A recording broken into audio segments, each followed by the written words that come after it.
willing to answer your questions for them. So please approach or raise your hand for any Pwede po questions. kayo dito sa harap. Yes, Ayan, iniimbitahan po press, natin. yung mga press po natin.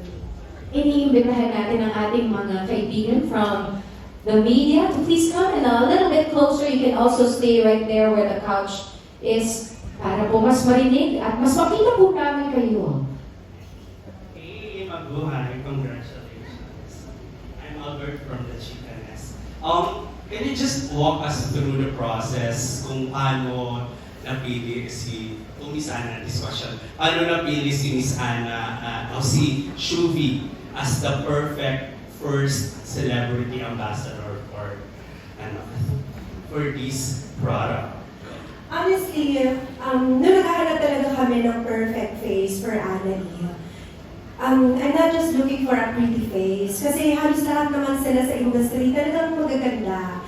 But I'm looking for someone who really represents the message of Annalie, which embodies the confidence, the energy, empowered, and nakita ko lahat yon kay Shuvi. Plus the fact that she's very humble. Nung nasa loob siya ng bahay ni Kuya, I was able to see her up close also nung nakapasok kami sa loob. And mas lalo siyang nag-shine dun sa morena skin niya. Super ganda-ganda kami ni RJ sa balat niya. Na talagang nagko-compliment sa beauty niya. Diba? She embodies a modern she represents the modern Filipina. And yung Ana Eats Perfect, Shuvi Etrata as being yung kanyang unstoppable energy na hindi ko masabayan. Pero dati nung bata-bata ako, ganyan din ang energy ko. At times up, may ganon. And because Miss Ana, this product, ano yung specifics for this product na naging perfect for Shuvi?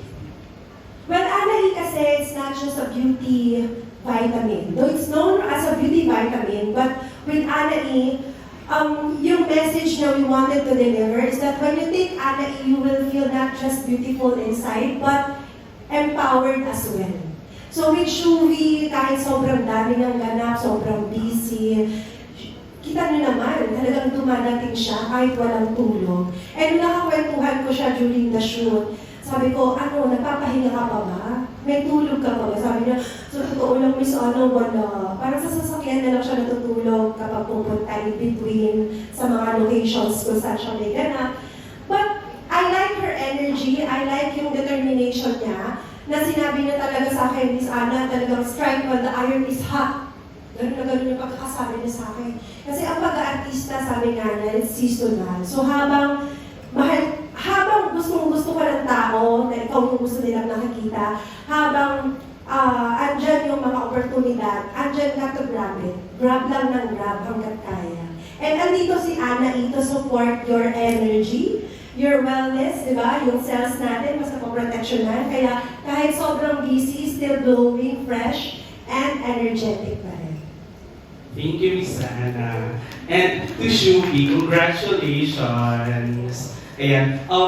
Can you give us naman, how was your experience taking this product, yung Ana E? And how do you feel na parang as you strike all the iron that's hot? Anong tawag ito? Palaki din yung responsibilidad mo as a celebrity and as a influencer. Yes po. So from 100% yung battery percent, naging 200 because of Annalie. I feel energized every time I go to shoots, tapings, events, lahat ng ginagawa ko, halos every single day. I make sure every morning I take it talaga para, alam mo yung, may energy ako for the whole day. Aside from supplements, I need vitamins talaga. And alam niyo yung tito ko, talaga ako, hindi mahilig uminom ng gamot. Pero kasi kailangan ko talaga ng vitamins. Knowing the product is not just like a brand, it's a movement. You know, it gives you confidence na once you take it, you're not just energized, you will feel powerful, you will feel confident and beautiful inside. So parang yun yung parang, tawag ito, strength ba? Parang yan, yun ata ako. Diba? Kasi hindi natulog. Yun yung parang will ko, drive ko to just finish the day. have Annie with me. Sorry, yung last question ko was, anong pakiramdam na ngayon mas malaki na yung responsibilidad mo to empower women, to influence them to be more beautiful beyond the physical beauty? Honestly, I feel more grounded and more connected with the people. It's important for me to realize now, even if there's glitz and glamour behind my industry, I know that in my core, within my core, I'm still the same Shubi. I'm gonna be the same Shubi forever. So, yun lang, kailangan ko lang talagang intindihin na connected na ako ngayon sa mga tao and I'm inspiring them. And I inspire people, and to be able to inspire other people, it gives me strength na ilaban pa kung may star na ako ngayon, lalaki at lalaki pa tong star na to para mas marami at marami pa akong may inspire. Congratulations, Hello, Miss Anna, and of course, Shubi, congratulations. So nice to see you again. This is Papa. Congratulations also to your iPhone 17. Ito na, yung question ko. So nice to see you, Shubi. I would like to ask Miss Anna, of course, you mentioned earlier na choosing ambassador na make sure mo nag-a-align yung vision and mission ng company and then the brand ambassador. So ano nakita mo kay Shubi or any characteristic ni Shubi na napakuha ng loob mo na siya na talaga ang first ever ambassador?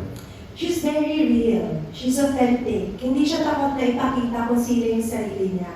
And somehow, nakarelate din ako sa kanya. Because me being a brand owner, di ba, nakilala niyo si Luxkin, nakilala niyo si Luxkin na una ako ang nagpo-promote dito sa mga tao bago ako makakuha ng mga endorsers, influencers.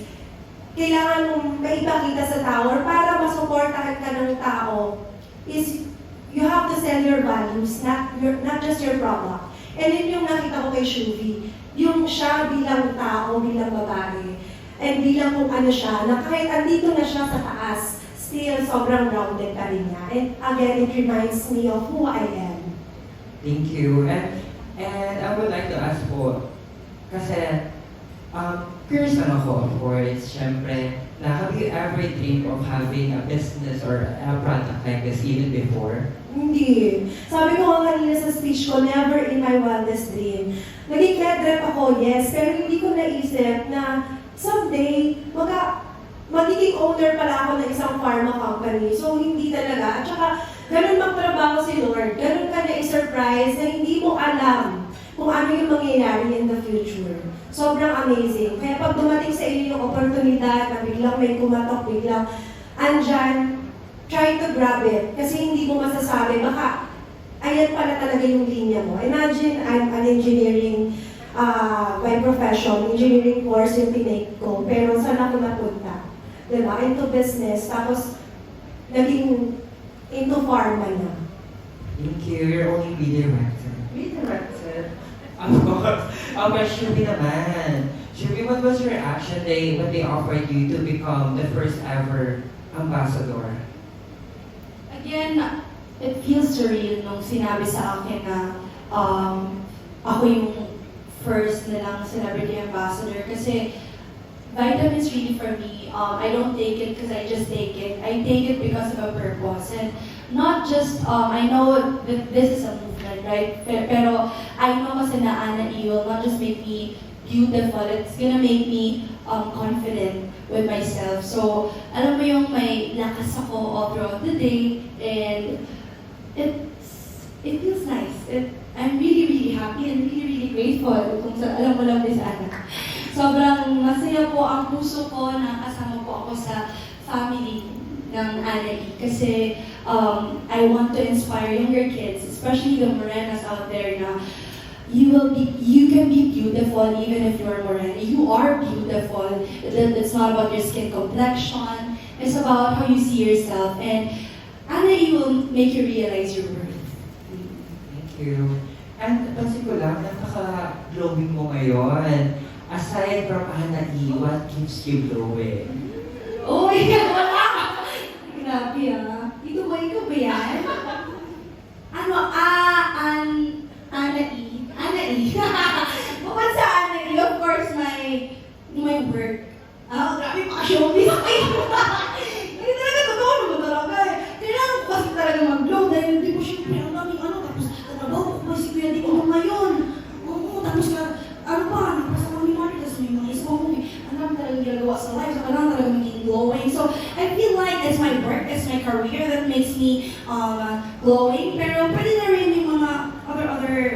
glitters and some things and like lahat-lahat ng pagmamahal sa buong mundo natatanggap ko po ngayon. Kaya siguro glowing. Yes, thank you. And last question na lang. Ang sabi dito sa tagline is, gandang powerful. So how do you explain gandang powerful to young children? Young woman or to the young generation who's watching right now, I do feel like gandang powerful will, paano ko ba ito sasabihin? Ang dami kasing bata talaga na nanonood sa akin, pero even to my fans out there, or kahit hindi ko fans, kahit nanonood ka lang ngayon, if you're a woman who has big dreams and who's striving to be the best version of yourself, I just want you to know na you'll start small. You'll start within yourself.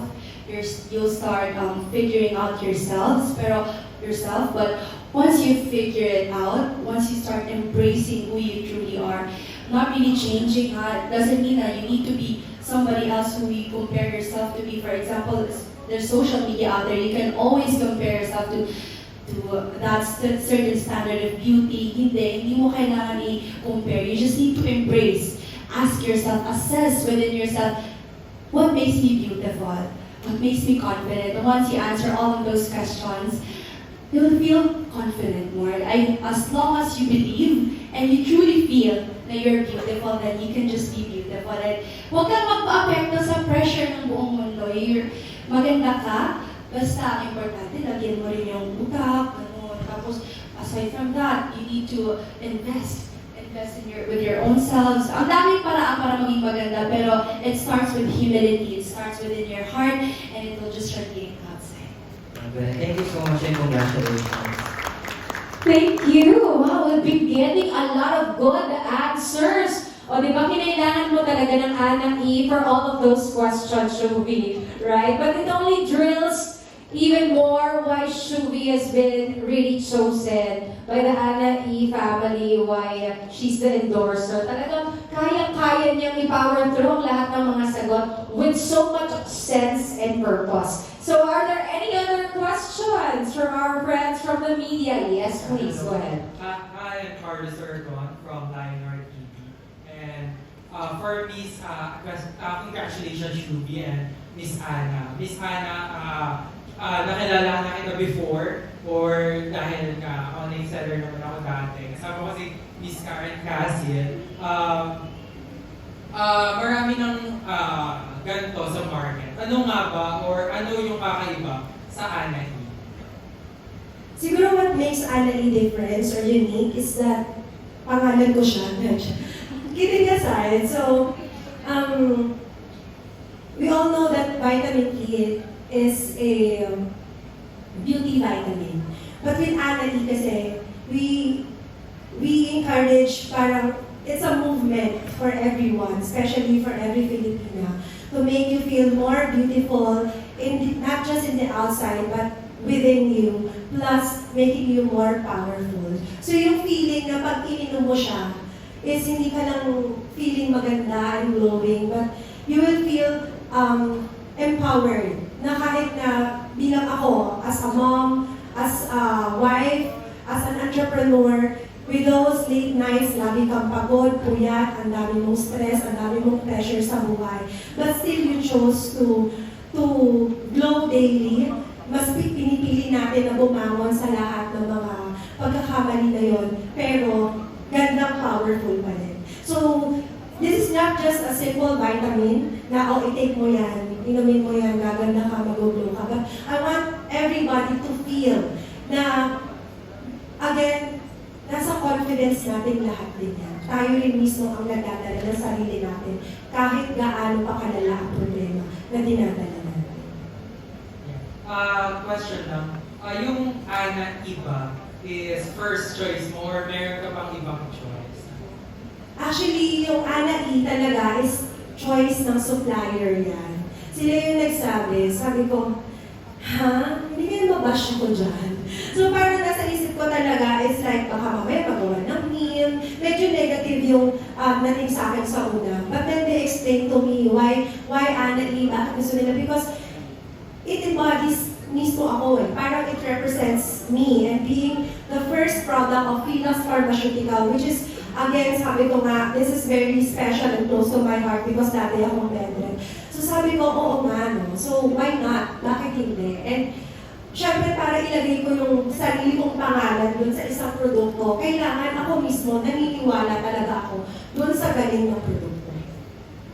And for Shubi, ask ko lang, paano ka napako ni Miss Ana magkawas dito sa endorsement na to? Or nung in-offer pa sa'yo to, nag-oo ka kaagad dahil may kakaiba sa product na yun? Ako talaga, no second thoughts. I saw Miss Anna, I was, previously, ayun, sa loob ng bahay, diba, we were drinking her coffee, or lahat ng mga iniinom namin doon. I feel like, sa loob ng bahay, nakita ko si Miss Anna doon, and I was always a fan of her. I always see her, sobrang galing niya mag-content. Alam mo, mas magaling pa siya gumawa ng content sa akin, at mas masipag pa siya gumawa ng content sa akin, na nai-inspire ko as content creator myself. Parang, grabe si Miss Anna, CEO na siya, pero gawa pa rin siya nagawa ng contents. Parang saan galing yung lakas, saan galing yung pagod siya, pero kaya niya gumawa ng mga videos na to. Kasi it's really hard to make content, especially when you're also battling with your own yung struggles, marami ka ding events, marami kang ginagawa, pero how do you do contents every single day na nagiging natural na siya sa'yo? So parang I'm a fan of Miss Anna herself. So upon knowing the story of the brand, how she formulated it with such passion, with such dedication, it makes me inspired na I want to support Miss Anna. It's like it's the whole purpose of this brand, like, you know, women supporting women. Like, it's an empowerment, it's a movement for us women to feel confident with ourselves. So yun yung reason kung bakit po ako nagpako.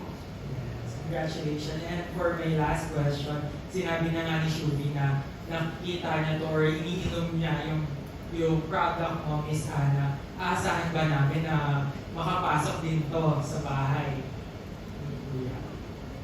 Nasa loob siya ng bahay ni Kuya. Actually, sa season, this one! Yes, Oo, dahil akala ko yung mag-open Lux na.